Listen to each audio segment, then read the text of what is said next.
Greetings, everyone, and welcome to River Oaks Academy. This is Pastor Kyle Dillon.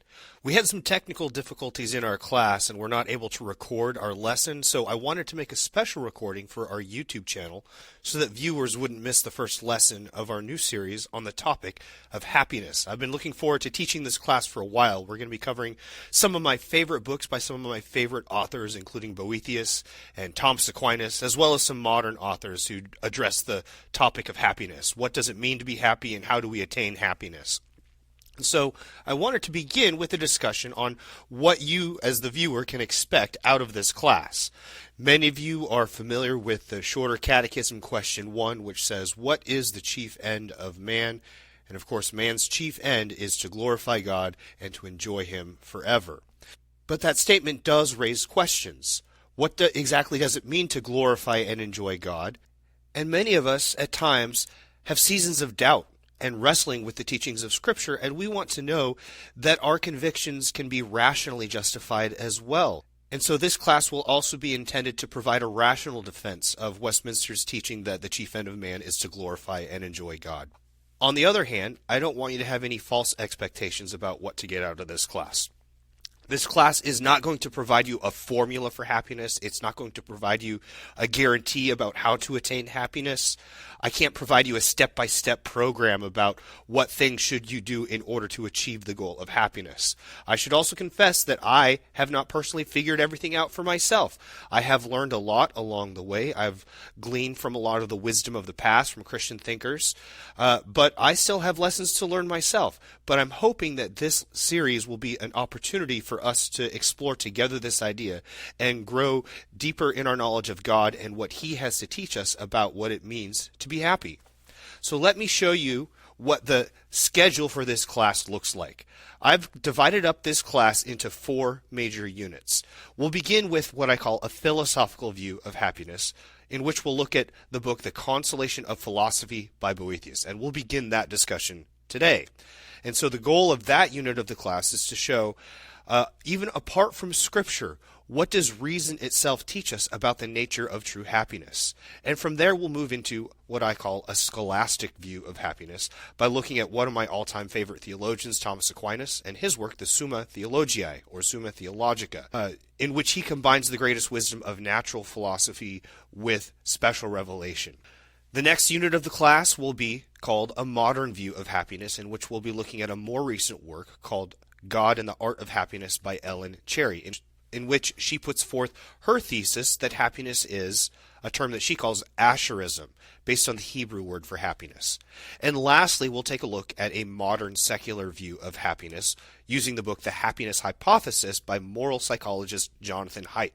So that's essentially the direction that we'll be moving as this class unfolds. So you can see here some of the titles that we will be using, some of the primary sources and secondary sources that are going to help us along the way. We'll begin with our discussion on Boethius' book, The Consolation of Philosophy.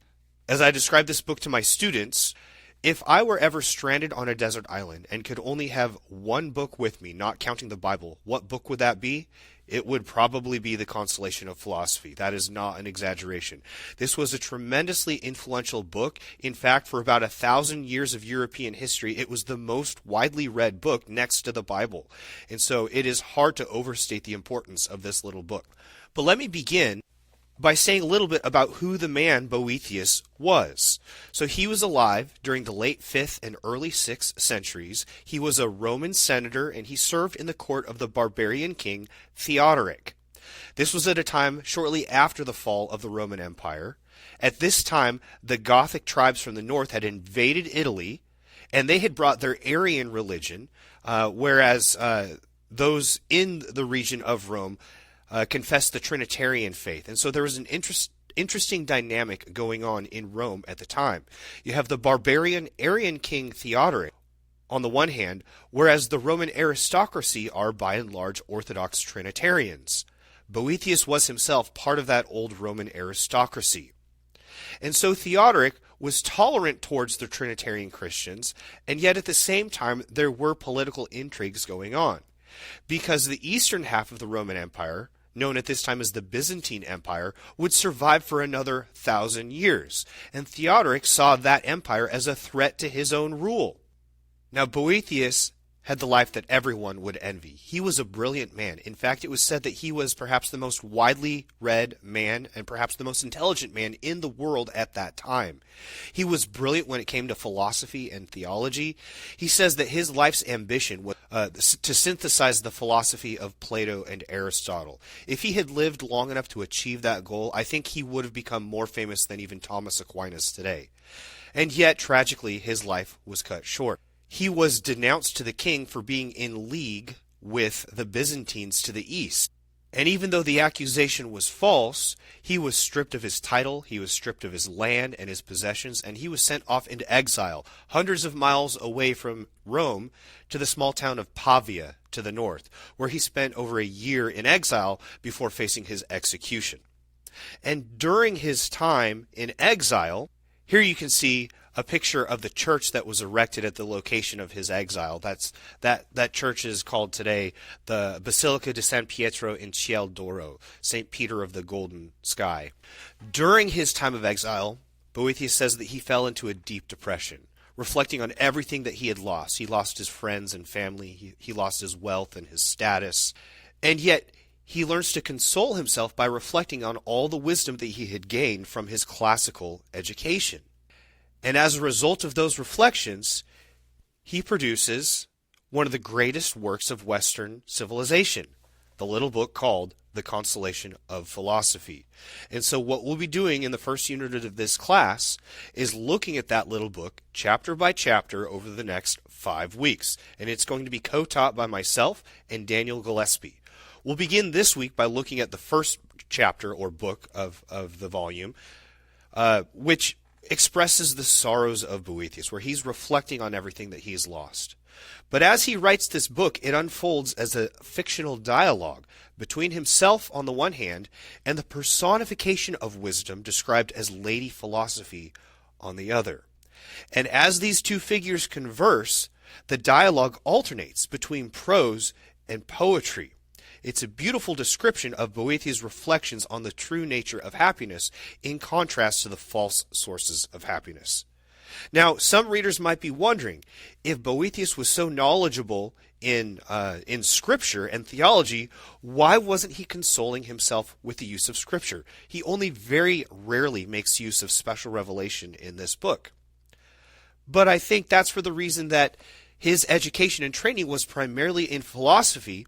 And also, as Christians, we can understand how in seasons of doubt, it is sometimes useful for us to rely upon reason as a support when our faith is weak. And I think Boethius is doing that as well in the course of this book. He's relying upon the wisdom of philosophy in order to support the truths that he holds to by faith, even at a time when his faith is struggling. So what we'll do is take a look at the opening poem within Book 1, which says these words: I used to write cheerful poems, happy and life-affirming, but my eyes are wet with tears, and the poems are those that only grieving muses would prompt me to compose. Heartbreaking verse from a suffering, heartbroken man. But these woeful songs turn out to be my consoling companions. Those glories of my young manhood have lately become the comforts of old age, that has come upon me too soon, as the burdens of anguish add to those of my years.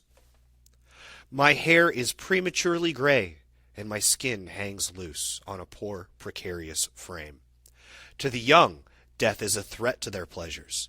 But now that I am worn down and out, and it offers at last a remission of all my pains, it is cruel, paying no heed to my imploring cries, and will not deign to close my weeping eyes. In my salad days, that is, in my youth days, I was rich, and whimsical fortune smiled for a little while. But then she turned away that faithless face of hers, and my bitter life drags out its long, unwanted days.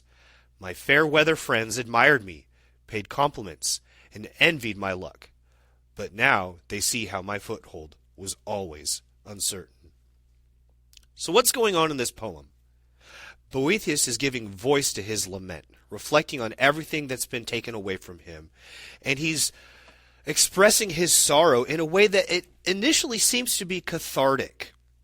But as it turns out, he's dealing with his sorrows in an unhealthy way. And when Lady Philosophy arrives, she tells him that this strategy doesn't actually help. So I want you to imagine for yourself, ask yourself this question. Go back to your high school years and think about those songs that you would play whenever you were in a sour mood, whenever you needed to hear something cathartic to give voice to your misery. In other words, I want you to imagine what it would have been like to put together your own unhealthily cathartic mixtape. What songs would you listen to that you play to sort of soothe your sorrow, but in the long term only serve to reinforce that sorrow and actually leave you worse off? With the class, I use some of these songs as examples of what might be on my own unhealthily cathartic mixtape. How about these ones? Everybody Hurts by R.E.M., Adam's Song by Blink-182, Someone Like You by Adele, I Will Always Love You by Whitney Houston, Don't Speak by No Doubt, or here's a one that's familiar for all generations, The Sound of Silence by Simon and Garfunkel. What do all these songs have in common? They give voice to sorrow, but they do so in a way that actually only reinforces sorrow. So it's sort of like the emotional equivalent of junk food for our soul. It doesn't actually help to lift our spirits. And so when Lady Philosophy arrives on the scene, she scatters away all the muses that are reinforcing this negative self-talk in Boethius's mind. And she tries to offer Boethius the proper remedy to his sorrows. And when Lady Philosophy arrives, she is paradoxically both old and young at the same time. She looks normal height and gigantic at the same time. And her dress is both described as imperishable and tattered at the same time. She then dismisses the muses and says that Boethius has forgotten who he really is, but he will recover, for he used to know me, and all I have to do is clear the mist that beclouds his vision. That moves into another poem in which we read these words. The darkness then began to lift as the night frayed, or perhaps my eyes cleared and recovered their powers. We have beheld the menacing northwest winds pile up masses of rain clouds that blacken the skies and hide the light of the sun. The stars have not yet appeared, but daylight is utterly gone. And then a fresh north wind from Aeolus's cave comes sweeping down to clear the illusion of night and restore the shining sun to its proper place in the sky in a glorious afternoon that invigorates and dazzles our grateful eyes. It's at this point that Boethius finally recognizes Lady Philosophy and says to her, "Have you come to suffer false accusations right along with me?" But then Lady Philosophy responds, "Hey, I'm a veteran of unjust attacks. I've been through this before. This ain't my first rodeo." Then Boethius goes on to recount his own misfortunes. He talks about how he entered politics because of Lady Philosophy, because of his desire to defend the truths of philosophy by means of politics. And in the process, he angered a lot of powerful, wicked men, which led to the false accusations against him. And he finds himself surprised at the success of these wicked men. And this leads into a reflection upon the problem of evil. And Boethius expresses how his fate is even more outrageous than those who confess their guilt for even worse crimes, because Boethius was even denied the right to speak in his own defense. And so Boethius insists that his enemies came after him because of his commitment to Lady Philosophy. In other words, it seems to be kind of a passive-aggressive way of him blaming Lady Philosophy for his own sorrows. But of course, Lady Philosophy is not having it. She seeks to set the record straight and to clear his thinking. That moves into this next poem. Star Maker, master of spheres, at whose command the heavens spin, in the constellations dance that you on your steady throne have choreographed. Bright stars grow dim as you bring on the moon, crescent or gibbous, reflecting her brother's dazzling fire. But then she grows pale herself as he draws near in splendor. In the evening, Venus rises bright, but loses luster in the morning's sunrise, playing the role that you have assigned her. When leaves fall and the cold of winter blows from the north, our days diminish. But then, in summer's burgeoning heat, the dark hours of nighttime dwindle as the year fulfills its obligations. Not even the blowing winds are random, But Boreas strips leaves from the trees, and Zephyrus brings on gentling nurture. The dog star watches as heat beats down on crops in the fields, as you, too, observe and order all from your high office in your certain purpose, according to plan. Only man is endowed with freedom that you could constrain but have chosen not to, and slippery fortune plays her random games with us. The innocent suffer penalties proper to malefactors, and wicked men sit upon thrones. Villains thrive and trample the necks of virtuous men into the mud of calumny and innuendo, where the glow of goodness cannot be glimpsed. They swear falsely and deck themselves in duplicity's gaudy raiment, impressive to gullible crowds that grant them respect. They play with their power and topple kings, and everywhere on the wretched earth men at their hearthsides huddle in fear. Look down from on high, and impose your correction, you who bind all the world with your laws, who control the waves and the tides. Bring order to the surging waves of mankind's follies, and steady us with your hand's firmness, and whose awesome power we see in the skies. Now what's going on in this poem? Boethius is offering a prayer to God, reflecting on his good governance of all of the universe. He governs the tides and waves. He governs the stars and planets. And yet mankind does not seem to be subject to God's laws, because man does whatever he chooses, and the wicked oppress the innocent. How can that be so if everything is governed by God's good providence? Boethius even prays that God would impose his order and rule upon these wicked men, impose his laws on humanity, just as he imposes his laws on the rest of creation. And yet, in giving voice to this request, Boethius doesn't realize that in asking for this very thing, he would be robbing humanity of the very thing that makes them human.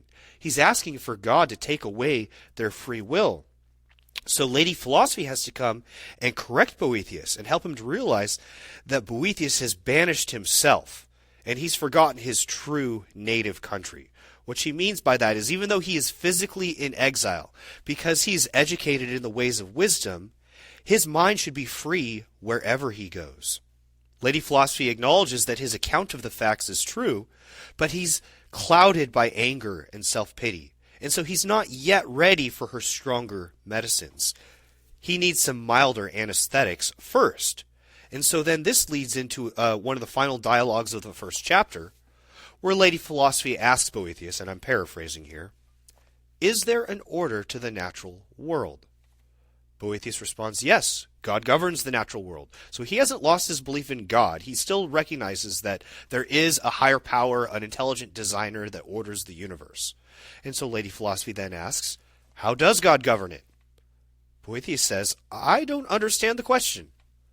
Lady Philosophy says, then you've forgotten the purpose of all things. Well, tell me this at least. Do you remember that you're a man? Boethius says, yes.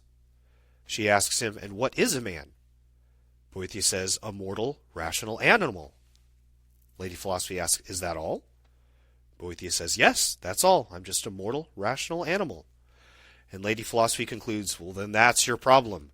You've forgotten what you are, and that's why you're sick.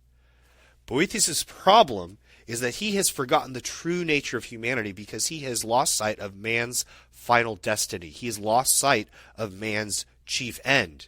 He is correct as far as he goes in describing humanity as a mortal, rational animal, but humanity is so much more than that. And that's what Lady Philosophy has come to remind him of. This leads into the final poem of the chapter, which says these words, the darkness of clouds hides the stars. The clear glass sea, whipped up by the wind, becomes opaque, a wall of waves with the mud stirred up that blackens it further. A crystal brook, encountering rocks from heights above, can be stopped in its bed. Your mind is likewise clouded and blocked, but the right road awaits you still. Cast out your doubts, your fears and desires. Let go of grief, and of hope as well, for where these rule, the mind is their subject.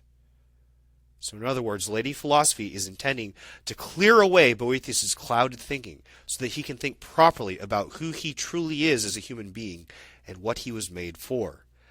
Now readers might be a little bit confused by that final comment by Lady Philosophy where she tells him to let go of not only grief, but of hope as well. We might initially think, why should he let go of hope? After all, isn't hope a good thing? Isn't it one of the chief Christian virtues? Well, yes, but hope is only a virtue if it's in the right thing. It reminds me of the words of T.S. Eliot in his poem The Four Quartets, where he says, wait without hope, for hope would be hope for the wrong things. That's Boethius's problem.